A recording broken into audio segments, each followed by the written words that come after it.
అందరికీ నమస్కారం. పోయిన భాగంలో మనం లలితా త్రిశతి నామాలలోని 293వ నామం యొక్క అర్థాన్ని తెలుసుకున్నాం. ఈ భాగంలో 294వ నామం యొక్క అర్థాన్ని తెలుసుకుందాం. అస్మద్గురు దివ్యచరణారవిందాభ్యాం నమో నమః.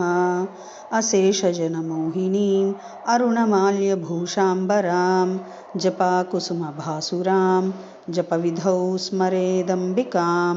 శివాయ గురవే నమః. శ్రీ గురు పదాంభుజములకు సభక్తికమైన ప్రణామాంజలి సమర్పణతో శ్రీ లలితా త్రిశతి నామ సంఖ్య 294. ఓం హ్రీంకార వేదోపనిషత్యై నమః. ఓం హ్రీంకార వేదోపనిషత్. ఇది 8 అక్షరముల నామము. ఈ నామముతో మనము అమ్మవారికి సభక్తికముగా నమస్కరించుచున్నప్పుడు ఓం హ్రీంకార వేదోపనిషత్యై నమః అని పలుకోవలెను. హ్రీంకార వేదోపనిషత్. హ్రీంకారమే వేదము. వేదరూపమైన ఆ హ్రీంకారము యొక్క వేదాంత భాగము స్వపదార్థాలను తెలియచేయునది. సర్వ పదార్థములు దేని వలన తెలియబడుచున్నవో అది వేదమనబడును. వేదః అను పదము జాత్యేక వచనము.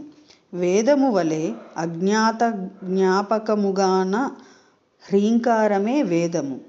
వేద రూపమైన ఆ హ్రీంకారము యొక్క వేదాంత భాగము కానీ లక్ష్యార్థము కానీ హ్రీంకార వేదోపనిషత్ అనబడును. తద్బ్రహ్మోపనిషత్తరం. ఆ బ్రహ్మ ఉపనిషత్పర అని శృతి చెప్పుచున్నది. 4 వేదములు కర్మ ఉపాసన జ్ఞానములను బోధించుచు 3 విధములుగా ఉండును. తమేతం వేదాను వచనేన బ్రాహ్మణా వివిదిషంతి. ఈ బ్రాహ్మణును వేదానువచనము చేత బ్రహ్మనిష్ఠులైన వారు తెలిసి కొనదలుచుకున్నారు అను శృతివాక్యము చేత కర్మోపాసనలు జ్ఞాన సాధనములుగా వినియుక్తములైనవి. ధం తమః ప్రవిశంతి అనుచు ఈశావాస్య శృతి. ఎవరు ఆ విద్యను అనగా కర్మకాండను లోక వ్యవహారము నిమిత్తము ఉపాసింతురో వారు అహం మమాభిమాన రూపమైన నేను నాది అను నట్టి అభిమాన రూపమైన గాఢాంధకారమును ప్రవేశింతురు. ఎవరు వైదిక కర్మానుష్ఠానమును త్యజించి కేవల దేవతోపాసన చేయుచు బ్రహ్మజ్ఞానము లేని వారై ఉందురో వారల అహమాభిమాన రూపమైన గాఢ తామిశ్రమును ప్రవేశించుచున్నారు అని చెప్పుచున్నందున కర్మోపాసనలు విద్య అవిద్య రెండునూ సంసారమే కలవగుట వలన శృతి చేత నిందింపబడినవి. ఆత్మానం చే ద్విజానీయ. పురుషుడు శరీరమునందున్నవాడు. ఈ ఆత్మ నేను అని ఆత్మను చక్కగా తెలిసికొనినచో ఏమి కోరి ఎవరి కొరకు శరీరమును అనుసరించి సంతాపము చెందును. ఆత్మకామ ఆప్తకామ. ఆత్మకాముడు ఆప్తకాముడు నిరంతరము ఆత్మజ్ఞానేచ్ఛ గలవాడు ఆప్తకాముడు అనబడును. అనగా ఏ కోరికయు లేని పూర్ణకాముడై ఉండునని భావము.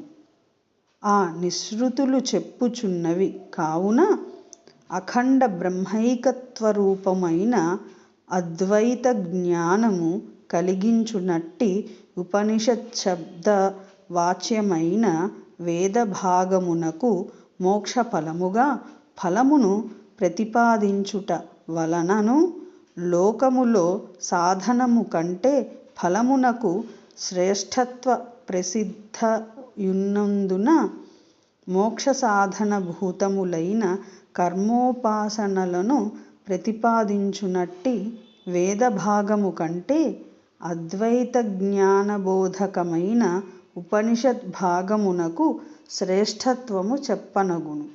కాగా పూర్వకాండలైన కర్మ ఉపాసనా కాండలు రెండింటి యొక్క అర్థము జన్యమగుట చేత, అనగా కర్మోపాసనానుష్ఠానము వలన పుట్టునది అగుట చేత కర్మోపాసనలను ప్రతిపాదించునట్టి వేద భాగమునకు ఉపనిషత్ శేషమైన రీతిగా హ్రీంకారము కూడా పరదేవతా ప్రకాశముగా ఆ పరదేవతకు శేషభూతమగుట చేత ఆ పరదేవతకు ప్రాధాన్యమని తెలియవలెను. వేదాంతముల అందు ఉపనిషత్ ఇచ్ఛా శబ్దము తజ్జన్యతారూపమైన శక్య సంబంధముతో ప్రవర్తించును. ముఖ్యమైన వృత్తితో బ్రహ్మ విద్య అందే ఆ ఉపనిషత్ శబ్దము బ్రహ్మ విద్యారూపమైన అర్థమునందు ప్రవర్తించుట యుక్తియే. ఉపనిషత్ అను శబ్దము ఉపసర్గ సమీపదేశము అనెడి అర్థమును చెప్పును. బ్రహ్మ అందు అధ్యాస్థమైన ఆయా సమీప దేశమునందున్న తత్ ప్రతిబింబితము ఆ విద్య ఉపాధిగా కల చైతన్యము జీవశబ్దవాచ్యమైనది. ఉప శబ్దార్థము చేత లక్షణయా చెప్పబడును. నీ అను పదము షద్ అను పదమునకు విశేషణము. నీ చాసౌ సచ్చ అని కర్మధారయ సమాసము చెప్పగా నిషత్ అనును. సత్ అనుధాతువు సదనగతి అవసాదన రూపములైన అర్థములను చెప్పును. కాగా ఉపనిషత్ శబ్దమునకు ఉప శబ్దం వాచ్యుడైన జీవుడు అవిద్యను త్యజించి బ్రహ్మస్వరూపుడై ఉండునని ఒక అర్థము. జీవుడు బ్రహ్మను స్వస్వరూపముగా తెలిసికొనుచున్నాడని మరి ఒక అర్థము.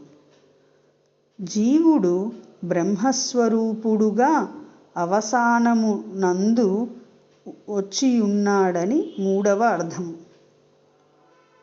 ఈ రీతిగా బ్రహ్మ విద్యా వాచ్యముగా ప్రసిద్ధమైన ఉపనిషత్ శబ్దయుత ద్వాచకమైన వేద భాగమునందు లక్షణావృత్తిచే కూడా ఉపనిషత్ శబ్దవాచ్యమగును. కాగా హ్రీంకారమే వేదము. ఉపనిషత్ రూపమైన ఆ హ్రీంకారమునకు పరమేశ్వరి ఉపనిషత్ ప్రధాన భూతమైన బ్రహ్మ విద్య అని అర్థము. కావున సచ్చిదానంద స్వరూపిణి అగు మహామహేశ్వరి పరదేవత పరమేశ్వరి పరాభట్టారిక జగన్మాత పరాశక్తి శ్రీ లలితా మహాత్రిపుర సుందరీదేవి హ్రీంకార వేదోపనిషత్ అని స్తుతించబడుచున్నది. హ్రీంకారమే వేదోపనిషత్తని కావున మహామహేశ్వరి పరాభట్టారిక జగన్మాత పరాశక్తి శ్రీ లలితా మహాత్రిపుర సుందరీదేవి హ్రీంకార వేదోపనిషత్ అని భక్తుల చేత సంకీర్తింపబడుచున్నది. ఓం ఐం హ్రీం శ్రీం హ్రీంకార వేదోపనిషత్యై నమః. శివశక్తి రూపాయ నమః శివాయ. ఓం ఐం హ్రీం శ్రీం శ్రీమాత్రే నమః. సర్వం శ్రీ సద్గురు దివ్యచరణారవిందార్పణమస్తు.